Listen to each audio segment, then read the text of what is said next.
بسم الله الحمد لله والصلاة والسلام على رسول الله رب اشرح لي صدري ويسر لي أمري واحلل عقدة من لساني يفقه قولي. السلام عليكم ورحمة الله وبركاته. راځي قرآن ذکر په اسانه بڼه په لومړۍ ناسته کې تاسو ته ښه راغلاست او هرکلی وایم په خیر راغلی، ښه راغلاست، اهلا وسهلا ومرحبا.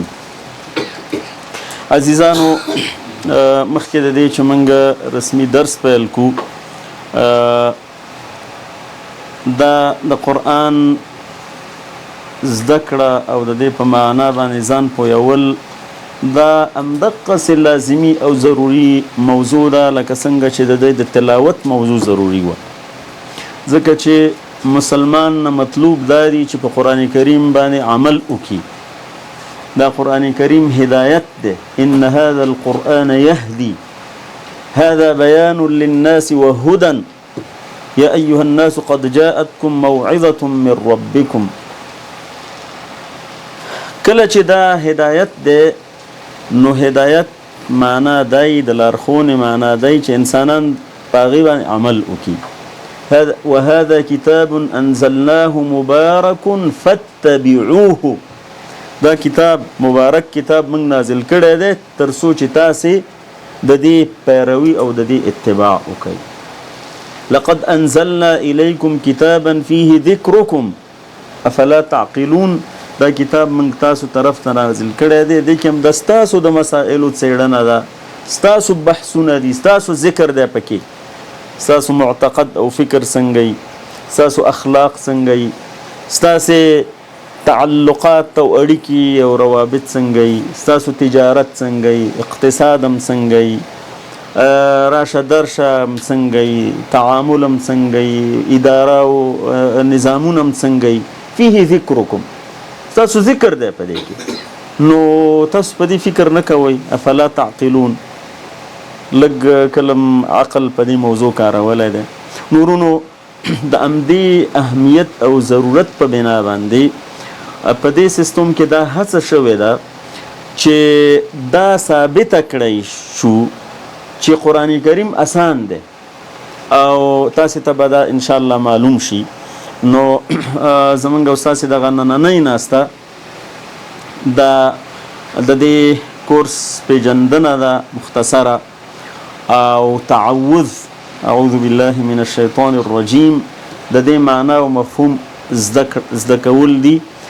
او دویم بخش چې دی هغه د عربي ژبې قواعد دي چې هغه منفصل ضمائر دي او بیا په اخر کې ښوونیزې لارښوونې دي.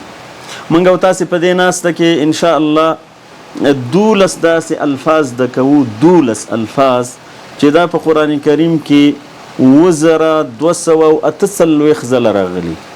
یعنی معنا دا ده چې د دې یو نیم ساعت نشست نه وروسته چې موږ او تاسو دې ځای نه پاڅېږو د قرآن کریم 2000 نه زیات ټکي به د هغې ترجمه به زموږ زده وي انشاءالله. الله تعالی دې هغه ټولو دوستانو ته ډېر اجر او برکتونه نصیب کړي چې د دې سیستم په ایجادولو کې همکاري کړې ده او همکاري کوي، لګیا دي، او څوک وخت ورکوي، څوک خپل مال مصرفوي، څوک سره چې بل استعداد یې هغه مصرفوي. انشاءالله زه په دې باوري یم چې په دې به د آخرت په ورځ باندې ډېر خوشحاله وي. هغه وختونه چې د قرآن په زده کړه کې تیر شوي دي هغه به د ټولو نه انشاءالله مبارک وختونه وي او حساب به په هماغې وکولی شي. قدرمنو ورونو دوستانو، زه تاسې ته مبارکي وایم چې تاسې دلته تشریف راوړی دی او تاسې په واقعي معنا د مبارکۍ مستحق یاستئ. ځینې خلک ډېره لاسته راوړنه راوړي، یو سند ډیګري واخلي، ماستر شي یا دکتور شي یا یو بل کورس وکړي، څوک یو تجارت کې موفقیت ترلاسه کړي، څوک په هغه اداري او دفتري کار کې د ښه کارکردګۍ په نتیجه کې سکیل اوچت شي. خلک تهنئت او مبارکي ورکوي، هغه هم د تبریکۍ خبرې دي. لیکن د ټولو نه ستره خبره د مبارکۍ او تبریکۍ دا ده چې د قرآن کریم په تعلیم او تعلم کې انسان مصروف شي. ځکه قرآن کریم فرمایي چې امدا د خوشحالۍ خبره ده. یا ایها الناس قد جاءتكم موعظة من ربكم وشفاء لما في الصدور وهدى ورحمة للمؤمنین. دا غي نه رسته څه ده؟ دا غي نه رسته آیات دا ده فبذلك فليفرحوا هو خير مما يجمعون. کچیر د انسان خوشحالي ښکاره کوي نو په دې دی خوشحاله شي. دا د ټولو هغه شیانو نه غوره ده مما یجمعون چې د انسانانې جمع کوي او راټولوي. ورونو دا مخې ته چې تاسې ګورئ علما، او زه چې تاسو ته دا خبره نقلوم دا د علماو خبره تاسو ته نقلوم، نه زما خپله دا خبرې یاد دي او نه مفتیم او نه دغه د علماو نه م اورېدلي دي او هغه موږ او تاسو خلکو ته نقل کوو. تاسې خو استادان یئ، تاسې به سبا انشاءالله همدغه تدریس خلکو ته کوئ، خو هلته به خپل محل اعرابي واضح کوئ چې د دې په نتیجه کې موږ او تاسو مفتیان کیږو نه چې د فتوا او د قضا جرأت وکړو، بلکې د علماو نه څه خبرې چې زده کړي د قرآن په اړه هغه خلکو ته رسو. یعنې موږ او تاسې د خلکو په منځ کې یو د ارتباط او د اړیکې پل یاستو. دا خبره زه په دې خاطر کوم چې هر څوک باید د خپل ځان وپیژني. کله نه کله داسې کیږي چې انسان د کم حیثیت چې لري د هغې نه زیات د غزان ته ورکوي په اصطلاح او هغه مناسبه نه وي. نو موږ او تاسې چې دا زده کوو او زه تاسو ټولو کې د استعداد ګورم چې تاسو به انشاءالله ماسټر ټرینران یاستئ، تاسې به دا خلکو ته رسوئ، نو دا حیثیت به واضح کوئ د ابتدا نه خلکو ته. اړینې لارښوونې قدرمنو دا دي چې د پوښتنو او سوال او جواب طریقه هغه په ناظره قرآن کې ما تاسو ته واضحه کړې وه چې خامخا انسان مطرح کیدي کې هغه نشته.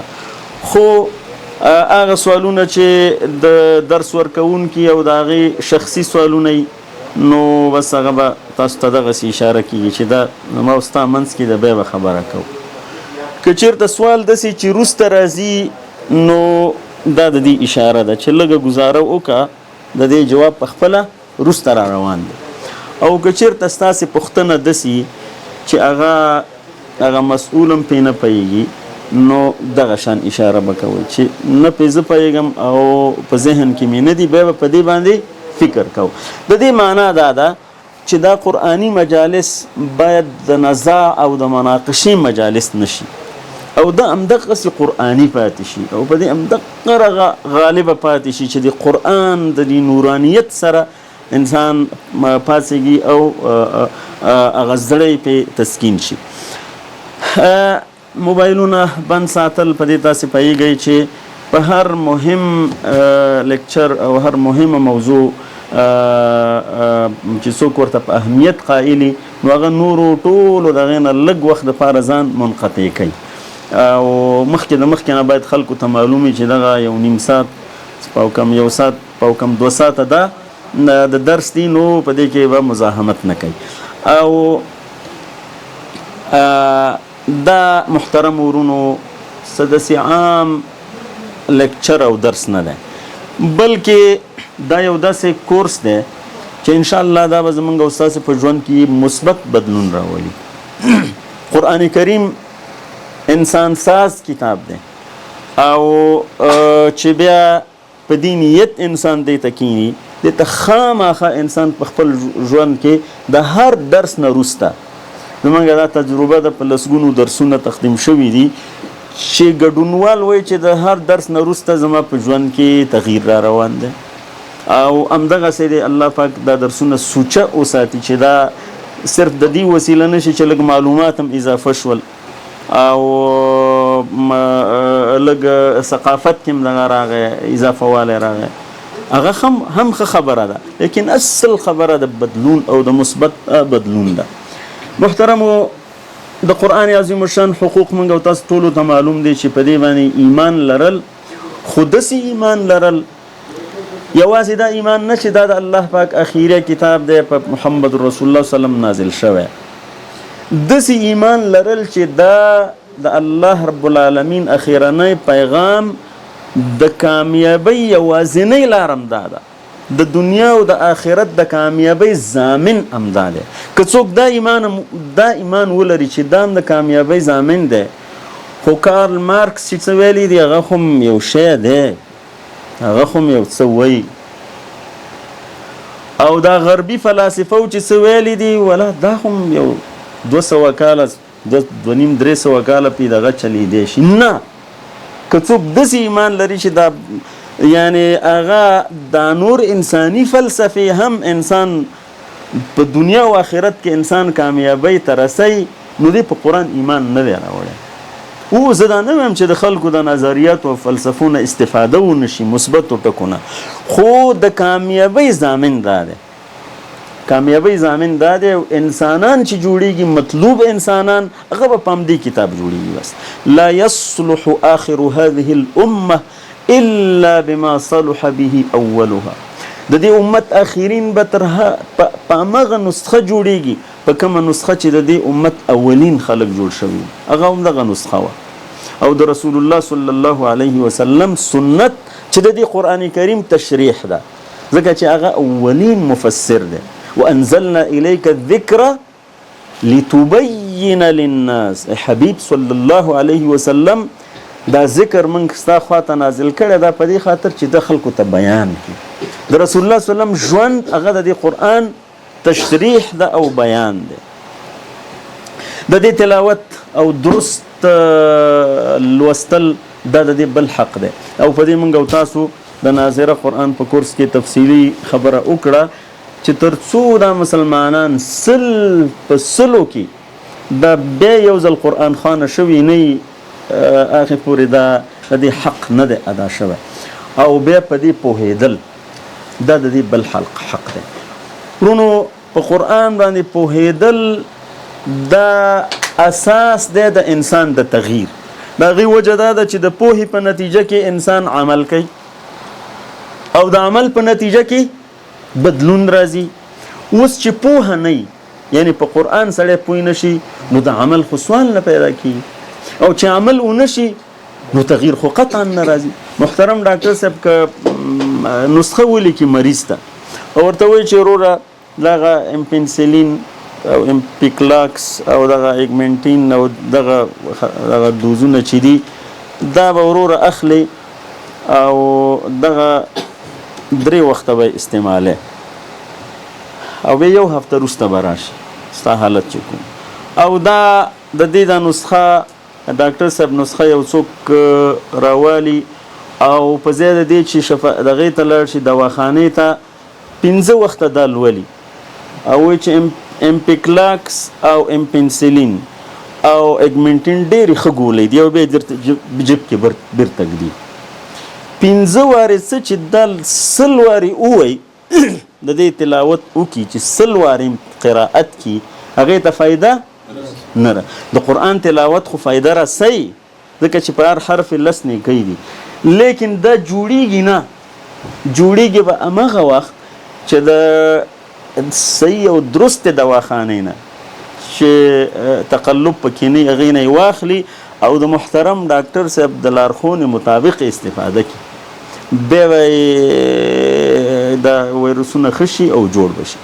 کو قرآن کریم باندې که انسان پوه نه نو عمل پې نشي کوی او چې عمل یې ونه که نو ښه کېږي نه نو چې ښه نه شو غیر مطلوب انسان دی نو ځکه دا پوهه چې ده دا اساس دی د قرآن باندې.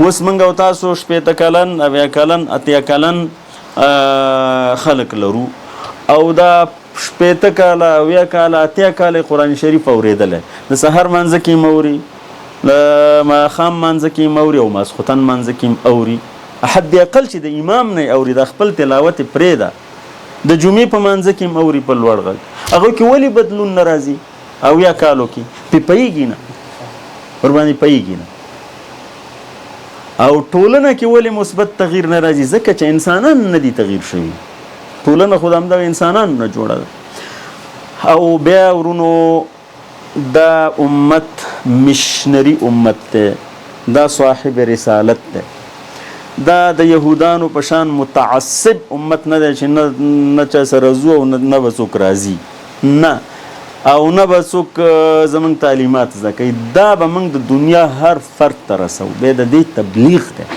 په کومه خبره چې زه پوه شم هغه بل ته رسوم یعنې په کومه خبره چې دا مجموعه اوس پوه شوله دا به بل ته رسوي ځکه میشن دی که نه میشن یعنې رسالت او بیا تذکر او تدبر ورونو زموږ یو مستقل درس هم دی په دې چې دا قرآن کریم د دې یو 2 ستر هدفونه دي سورت صاد په 9 آیات کې الله تعالی فرمایي چې کتاب انزلناه الیک مبارک لیدبروا آیاته ولیتذکر اولو الالباب دا تذکر او تدبر دا یو هدف دی د دې قرآن د نزول دا تذکر او تدبر دا د تفصیلی درس بم راځي خو د تذکر معنا دا ده چې په دې پوهېدل د دې مطالعه کول درسونه اورېدل او مختلفو لارونه په دې ځان پوهول او بیا په دې کې تدبر کول غور او فکر کول ان فی خلق السماوات والارض دا نه چې همداسې پرې تېر شي دا خلقت د ځمکې او اسمان خلقت خو یو خبره ده که نه او ته کله چې ارض واورې او کله السماء واورې او کله الشجر واورې او کله الجبال واورې دغه تدبر هدف دی په دې کتاب کې محترم ورونو تاسو نه زه یو پوښتنه کوم چې موږ او تاسو که وغواړو چې په قرآن کریم باندې ځان پوی کو د ټولو نه اول سټپ او اولنی ګام څه شی دی چې هغه انسان پورته کړي او واخلي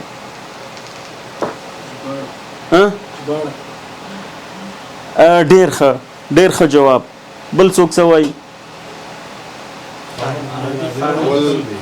قرآن شریف درست تلاوت کول یا درست تلاوت خو درست ژباړه یعنی جزاکم الله امدا ده یعنی د قرآن کریم د پوهې دپاره او بیا د تدبر دپاره او د تذکر دپاره لومړۍ خبره خو دا ده چې هغه لفظ ته واوري څه معنا لري هغه لفظ چې ته واوري لفظ زما او ستا په پښتو ژبه کې او زما او ستا په دري ژبه کې د هغې معنا څه ده ستاسو جواب بالکل صحیح یعنی د قرآن کریم د الفاظو معنا زده کول دا لومړی سټپ دی خبره ورسېده دا خلک چې پې نه پوهېږي وایي دا په عربي ده او په عربي نه موږ نه پوهېږو حافظ صاحب وایي چې زبان یار من ترکی و من ترکی نمیدانم چې افتاد مشکل ها چی وایي همدغه خبره ده زما د قرآن ژبه عربي ده او زه خو په عربي نه پوهېږم دا بهانه ده د خلکو سره منګ او تاسو په همدې خاطر ناست یو چې دا اسان کو دا سیستم دی په دې خاطر باندې چې د قرآن کریم د الفاظو معنا اسانه کړی شي موږ ته په 19 ورځو کې تاسو د قرآن کریم 85% د دې په معنا باندې پوهېدلی شئ تاسو ته به ډېر تعجب ښکاري چې دا څنګه چل دی او د دې نن درس نه به تاسو ته اندازه شوي چې په یو جلسه کې 1000 نه زیات کلمې څوک یادولی شي ټول 78,000 کلمې دي نو چې داسې 7,000 سړی زده کوي دا خو 19 ورځو نه هم زر زده کوي خبره ورسېده نو محترم ورونو اصل خبره دا ده دا مصحف چې تاسې ګورئ دې ته حافظي مدني مصحف وایي حافظي ورته ځکه وایي چې اغلبا حافظ صاحبان همدغه کې حفظ کوي وایي دا صفحه تمام دی د هره ورقه د آیات باندې ختمیږي. مدني ورته ځکه وایي چې په مدینه منوره کې یو چاپخانه ده هلته چاپ شوی. دا حافظي مدني مصحف ټول 600 صفحې لري 600 د دې صفحې او اره صفحه 15 کرښې لري او اره کرښه کې اوسطا 9 الفاظ دي یعنی دا زنو کې 8 دي زنو کې 10 دي خو اوسط چې راواخلي 9 جوړېږي. نو 9 او په دې طریقه باندې 9 چې ته 15 کې ضرب یو سلو دیر چې په 600 کې ضرب کې صفحې دا ټول کلمات چې دی په قرآن کریم کې 88,000 دي 88,000 دا کلمې دي. دا 88,000 کلمې که سړی داسې یو زده کوي او دا ټول مسلمانان دا څه کم 2 میلیارد مسلمانان دا یو کلمه زده کوي نو چې هغه ډېر ښه شاګردان مي چې په کال کې 1000 کلمې زده کړي نو څو اویا کالو ته ضرورت دی؟ تاسې اوده اوسئ هغه ټي پی آی تکرار کوئ ما سره ووایه واورئ وګورئ ستاسې لاس چېرته دی صالح صاحب؟ واورئ وګورئ فکر وکئ ووایئ اشاره وکئ د زړه نه یې ووایه ټول یو ځای ووایئ. لږ راشئ صنف ته ګوره ساده سوال دی تاسو لکه چې مکتب کې هم ریاضي کې هم داسې وایي 88,000 کلمې دي چې په کال کې 1000 کلمې سړی زده کړي څو کاله پکار دي؟ 88 کاله. ښه رسول الله سلام فرمایي چې زما د دې امت عمرونه د 80 او 90 په منځ کې دي 88 ته نصیب والا رسي. نو معنا دا ده چې یعنی بس وایي پاتې بوله نو او دا هم چې د هغه پیدایښت د ورځې نه زده کړي خو دا داسې نه ده که نه. دغه آیات چې تاسې ګورئ ولقد یسرنا القرآن للذکر فهل من مدکر دا 88,000 کلمات داسې نه دي دا کې اصل الفاظ 11,000 دي تکرارا 88,000 شوي. بیا دغه د صرف او د نحوي دغه قواعد چې موږ او تاسو دلته زده کوو په دې 19 ورځو کې هغه چې تاسې زده کوئ دا 11,000 کلمات راښکته کېږي 4.5 ته دا څو کېږي؟ ښه نو 4.5 ته خو دومره همت خو به سړی ولري چې دا زده کړي که نه. خیر دی دې کې د زرم زده کړي هم بیا په معنا پوهېږي. خبره ورسېدی دا خبره دغسې د محترم ورونو او په همدې مبنا باندې دغه آیات چې دی ولقد یسرنا القرآن للذکر فهل من مدکر او په البته خامخا په تحقیق سره یسرنا من آسان ګرځولی القرآن دا قرآن للذکر د ذکر دپاره د ذکر خبره ما تاسو ته مخکې هم کړې وه او هغه بیا ځکه تکراروم ځینې ورونه نوي دي چې ذکر یوازې پند و نصیحت ته نه وایي یادولو ته م وایي. موږ دا د یادولو دپاره او د پند او نصیحت دپاره د آسان ګرځولی او د دې مثالونه ما تاسو ته ورکړي دا محمد جان چې تلاوت وکړه د سورة الحدید دا عرب نه دی عربي به کېدی شي ډېره کمه ورځي خو دا دومره سپارې دې څنګه زده کړي که دې ته د حافظ صاحب د دیوان 10 صفحې ورکې نشي زده کولی همداسې مسلسل خو دا قرآن یې څنګه زده کړی لکه چې دا الله پاک وایي موږ آسان ګرځولی. داسې خلک چې اصلا اهل لسان نه دي قرآن یې زده کړی زده دی افریقایان دا د پنجاب خلک د هند خلک د اروپایان څومره حافظان دي پکې د سره په عربي نه پوهېږي همدغسې ورونو د یادولو دپاره او د پند او نصیحت د اخیستلو دپاره دا آسان دی.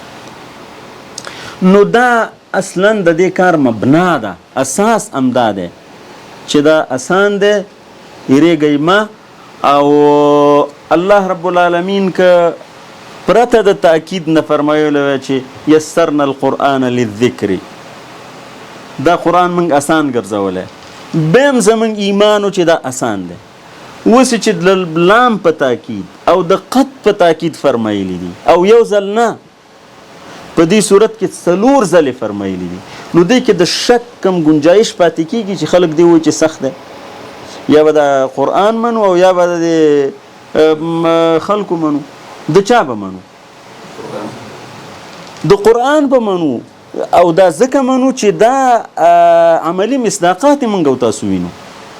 که چېرته صرف مغیبات وی که نه، یعنی د غیب خبرې وی موږ پې نه پوهېدلی، خو بیا هم انسان داسې شش و پنج کي چې ولا وګورو یې که نه، 15 کلن 8 کلن 10 کلن 12 کلن ماشومان دي 10 سپارې یادې کړي، خو آسان دی ځکه یادې کړي. د بلې ژبې د دې 10مه برخه هم نشي یادولی. نو محترمو، که چېرته تاسې ته اوس څوک ووایي یا زړه درته ووایي چې ولا دا ملایانو دا خبرو باندې ډېر مه تېروځه، دا ډېر سخت کار دی، ولا که د چا زموږ پلرونو نه یې زده کړی نو موږ به یې څنګه زده کړو او تېر شه دې کار نه. نو تاسو فورا اعوذ بالله ووایه. دا شیطانی وسوسه ده او شیطان نه غواړي چې قرآن ته څوک نږدې شي. دې اعوذ بالله کې تاسې دا خبره زده کوئ، خبره ورسېدئ. قرآن چې وایي آسان دی، زما ایمان دی چې آسان دی، او هغه حد پورې چې هغه د انسان دپاره لازم دی او د هغې ژوند پې تغییر کېږي آسان دی. ورونو، دغه کورس چې ډیزاین شوی ستاسې مخې ته د قرآن کریم دا 2 سورتونه دي: سورة الفاتحة، سورة العصر، سورة النصر، سورة الكافرون، سورة الإخلاص، سورة الفلق، سورة الناس. دیتا دی کابل کې خلق د مانځه سورتونه وای. د مانځه سورتونه ورته ولې وای؟ بس مانځه کې هم دا لولي دا غټ غټ سورتونه خلق نه وای.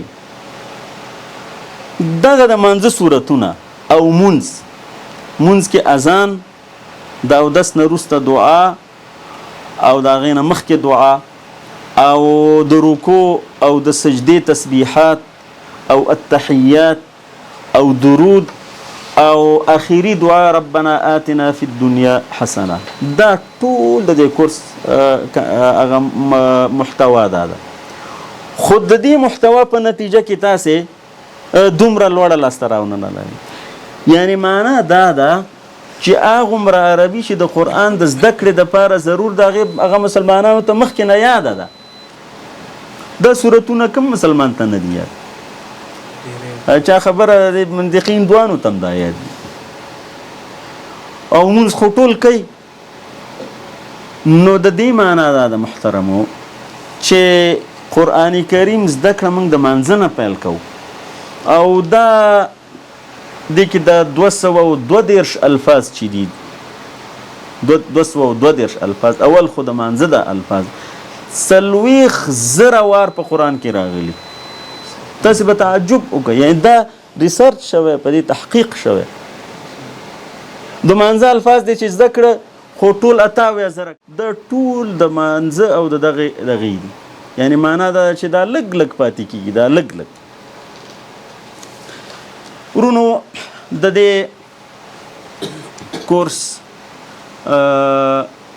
یو موخه خدا ده، یو هدف چې هغه تاسو سره واضح، ځکه تاسو ټول استادان اغلبا د دې هدف دا ده چې موږ او تاسو د قرآن کریم د پاره داسې موفق ښوونکي اماده کو، زنانه او نارینه کې، چې هغوی دا مهارت لاسته راوړي او دا ظرفیت او په ډیر اسانه شکل، په ډیر اسان میتود په جماعتونو کې، په مدرسو کې، په ښوونځیو کې، په نورو تعلیمي مرکزونو کې، په کور کې، په اجره کې، یعنی د ټولنې هر وګړی هغه قرآن خوانه شي او په قرآن پوه شي.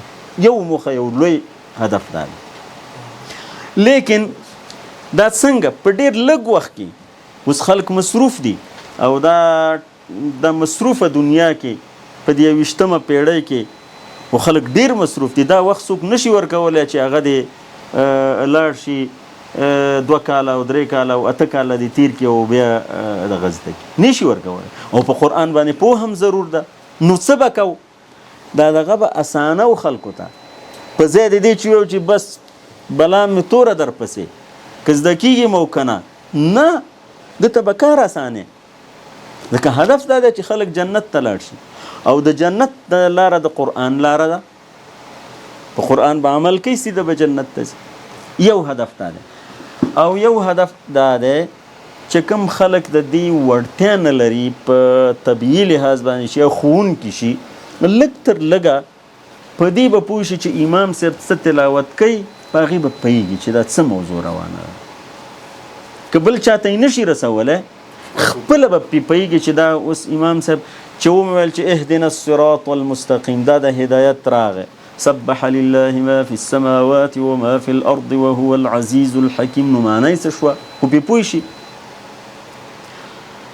محترم ورونو د دې کورس نه وروسته به قرآن پیل کېږي د دې معنا دا ده چې تاسې یو ځل څوک دې مرحلې ته راوسته چې هغه قرآن تلاوت اوري او په هغې صفحه کې 80 او 80% پوهېږي قرآن دومره کشش لري چې بیا هغه نه پرېږدي خو زه پرې پوهېږم دا دی بیا هغې دلچسپي پیدا کېږي یو تفسیر هم ورسره ګوري زیات معلوماتو دپاره او بیا همدغسې هغه انسان قرآن سره د هغې تړاو پیدا شي نو دا پیل په دې معنا پیل دی او کنې دا رابطه همداسې قطع ده او همداسې به پاتې محترم ورونو تاسو ته یو بل عرض دلته وکم د انګلیسي دا خبره ډیره عامه ده او چې if we fail to plan we plan to fail دا خبره ډیره زیاته مهمه ده که څوک په پلان جوړونه کې ناکام شو هغې اصلا د ناکامۍ دپاره پلان تړلی دی زه تاسو ته په یو مثال دا خبره وکم تاسې وږي یستی او پلان نه جوړوئ چې ډوډۍ وخورئ د دې څه معنا ده د ولږې دپاره د پلان تړلی دی که تاسې تږي یستی او حرکت کې نه راځئ چې اوبه وڅکئ معنا دا ده چې د تندې دپاره تا وخته پلان جوړ کړی که څوک د قرآن د زده کړې په پلان کې ناکام شو او وایي چې والا دومره بیزي یم دا دومره یو عالم یو لیست دا نه خلاصېږي اوس به 2 ساعته اوس دغې ته م ورکوه دا د چا د پلار د لاسه کېږي نو تا وخته پلان تړلی چې قرآن نه زده کې دا د دې معنا ده دې معنا ده دا خلک چې په قرآن نه پوهېږي دوی د قرآن د زده کړې دپاره پلان نه لري خو تاسې ما ته ووایه د 40 ساعتو کې زمونږ او ستاسو کورونو کې چېرته پلان دی زمونږ او ستاسو په خال جومات کې به چېرته یو ترجمه روانه یا به یو 3-4 سپینګیري ورته ناسي نور ټول سي نو پلان چېرته دی په مکتب کې چېرته دی په مدرسه کې چېرته نشته پلان نو معنا دا ده چې موږ دا وخته پلان تړلی دی چې نه زده کوو دا منفي خبره خو نه کول پکار خو ورونو دا ستاسې د دغې په خاطر چې موږ باید خلک راویښ کړو دومره ډېر پلانونه موږ او تاسو جوړو خو راځئ ورځ خو د قرآن د زده کړې دپاره هم پلان جوړ کړو که نه د الله پاک جل وعلا شانه د دومره ډېرې فاصلې نه یعنې دا فاصله په دې مقیاسونو د اسمان او د ځمکې چا تر اوسه نه ده مقیاس کړی او مریخ او د مشتري او د عطارد دا فاصلې دوی دغه کړي خو په یو لحظه کې دا پیام راځي او جبریل امین یې راوړي او د رسول الله سلام په پاک زړه باندې نازلیږي نو ما ورته دغه همره همت نه کوو چې لږ پې ځان پوه کړو خو ډېره عجیبه خبره نه ده ډېره عجیبه ده نو محترم ورونو اول خدا دی چې راغلی یسته همداسې په شوق به راځئ چې شیطان درته ونه وایي چې والا دا نه کېږي دا نون نصره د چا د پلار د لاس هم نه کېږي ورونو د دې کورس ځینې هدفونه دي یو هدف دا دی چې دا ثابتول چې قرآن کریم اسان دی یو دا هدف دی باید تاسې دا هدف لاسته راوړئ دویم دا دی چې د هماغه ټي پی آی په ذریعه چې تاسې ته مخکې د هغې تعارف شوی دی د هغې په وسیله باندې د قرآن کریم لفظي ترجمه په اسانه بڼه زده کول. دریم هدف دا دی چې د صحیح او درست لمونځ چې په هغې کې اخلاص وي، په هغې کې خشوع وي، په هغې هغه اغېزمني هغه نماز اغېز ولري زما او ستا په ژوند، داسې یو مونځ منځته راوړل. د رسول الله صلی الله علیه وسلم اخیري توصیاتو کې دا و چې الصلاة دا اخیري او په دې عمر کې چې هغې څومره په دې تاکید کو، قرة عیني فی الصلاة، دا مونځ ارحني بها یا بلال. او دا د هغې نه وروسته بیا خلفای راشدینو چې همیشه خپلو والینو ته خط لیکلی دی، دا یې خامخا تاکید کړی چې مونځونه یې وګوره د قمندان صاحبانو او د دې ملکي کارمندانو مونځونو وضعیت څنګه دی، مونځونه یې وګوره. نو دا مونځ جوړول دا یو لوی هدف دی، دا د ټولو عباداتو مظهر دی. وروسته به راشي د ایمان غښتلتیا او نیک او ښه اخلاق د دې په لور هڅېدل، دا د دې کورس بل هدف دی.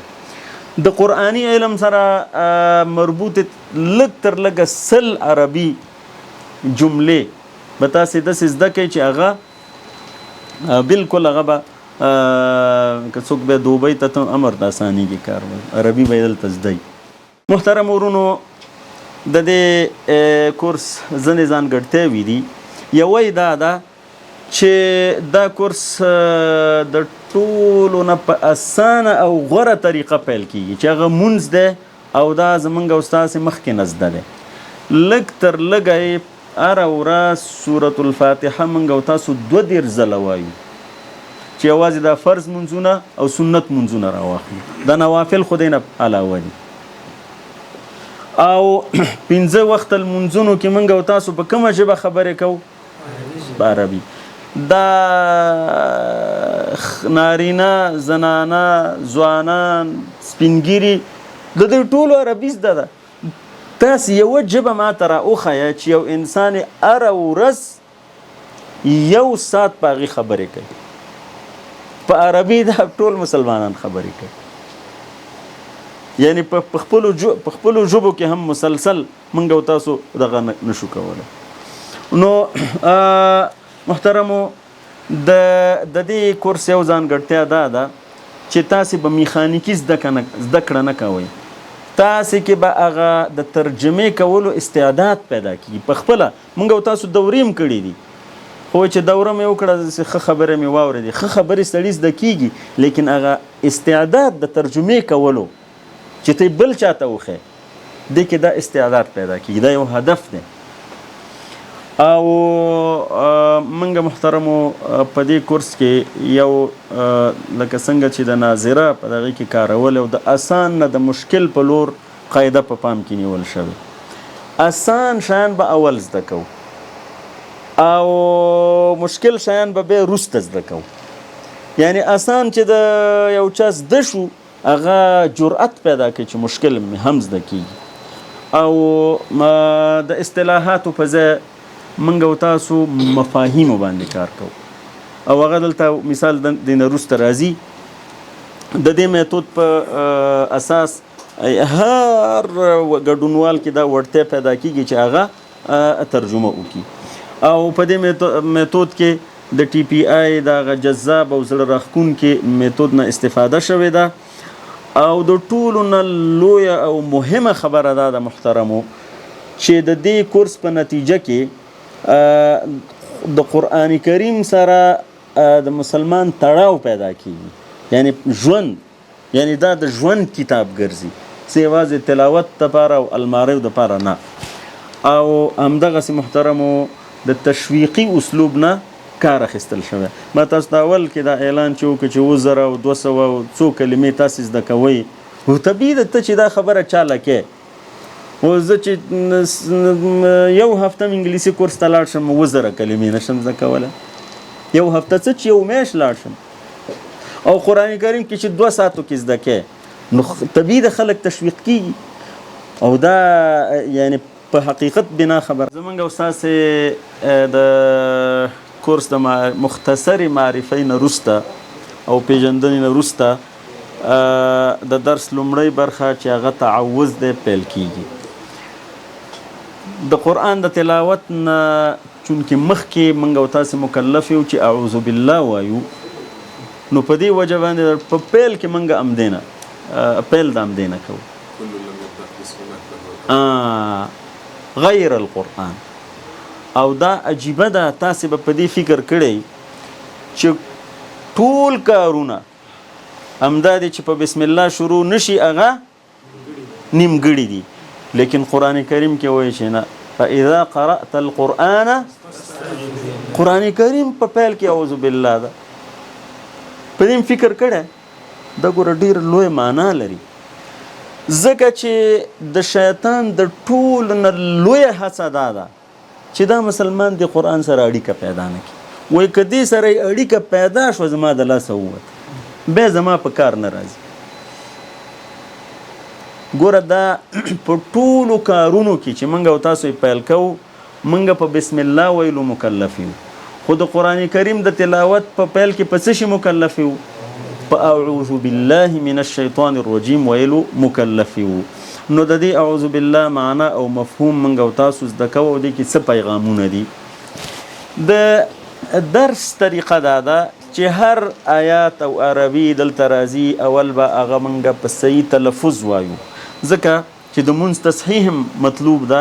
ډېر خلکو مونځونه زده کړي، هغه یې د میندو نه زده کړي، ډوډۍ هم پخوي او ماشوم ته مونځ هم ښیي او مونځونه یې هماغه پاتې دي او دوی څنګه شوي؟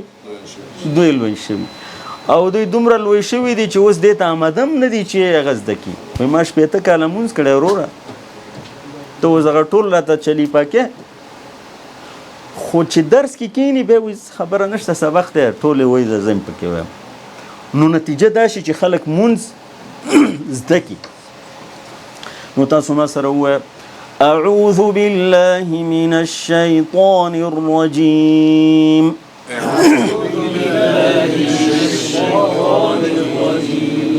أعوذ بالله من الشيطان الرجيم. أعوذ بالله من الشيطان الرجيم. تسوى أعوذ بالله من الشيطان الرجيم. أعوذ بالله من الشيطان الرجيم. أعوذ بالله من الشيطان الرجيم.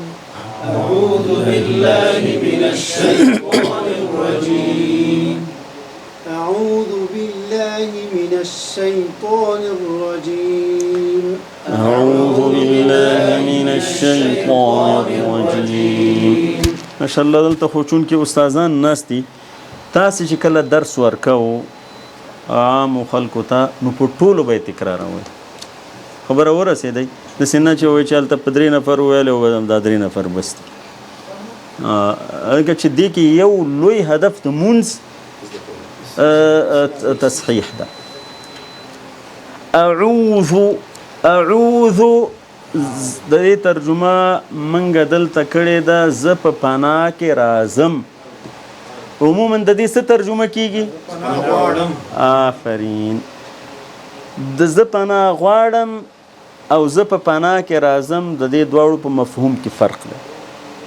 د دې داسې مثال دی چې زه دلته راغلم د دروازې مخې ته ولاړم راتګ غواړم که راپرېږدې خو دم راځم او که نه بس زه په پناه کې راځم، یعنی چاره مې نشته چې دا ستا پناه نه وي که نه کار ټول خراب دی، ټول کارونه خراب دي.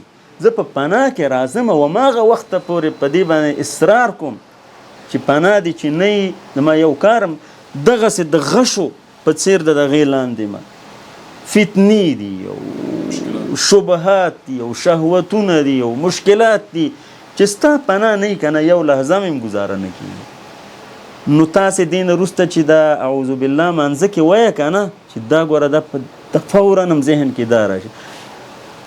پناه غواړم که را دې کړه هم ښه ده که را دې نه کړه خیر خیریت در لاړم بېرته لاړم. نه دا کار نه دی. دې نه وروسته باید اعوذ هلته بل مفهوم پیدا کړي.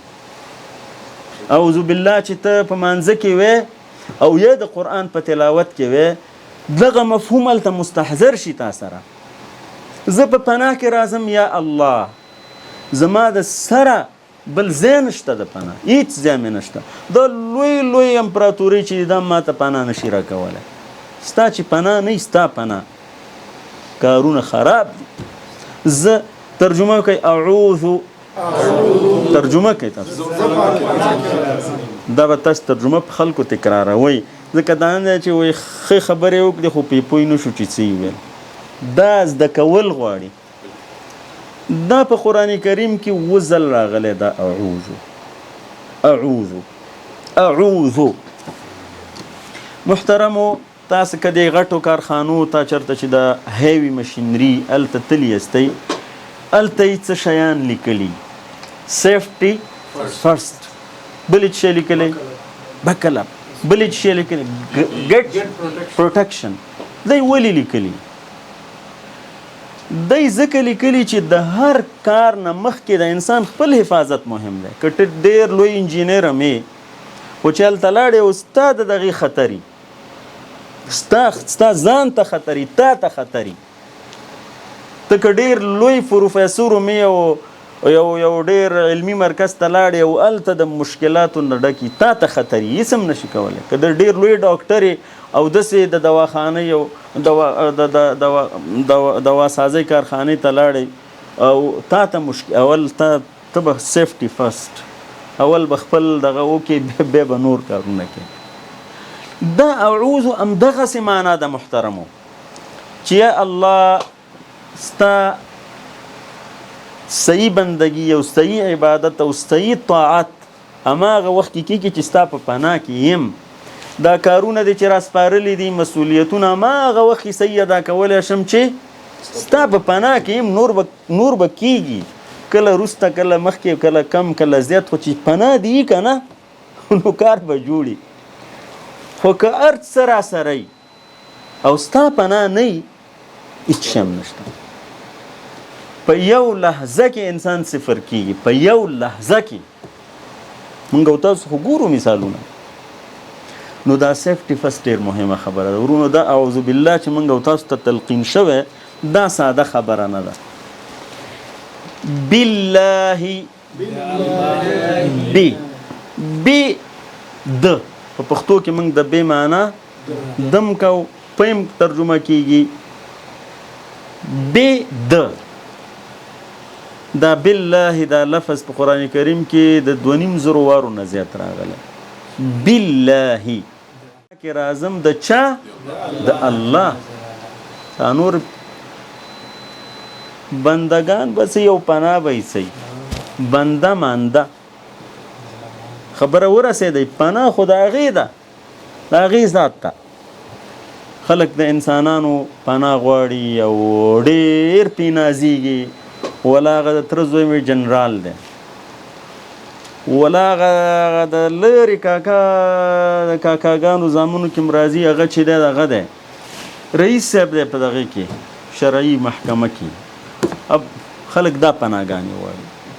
دغې پناه کې راشه چې د ټولو پناهګانو اصل دی. په پناه کې راځم خو د چا بې د الله. الله دا ډېر عظیم نوم دی محترمو.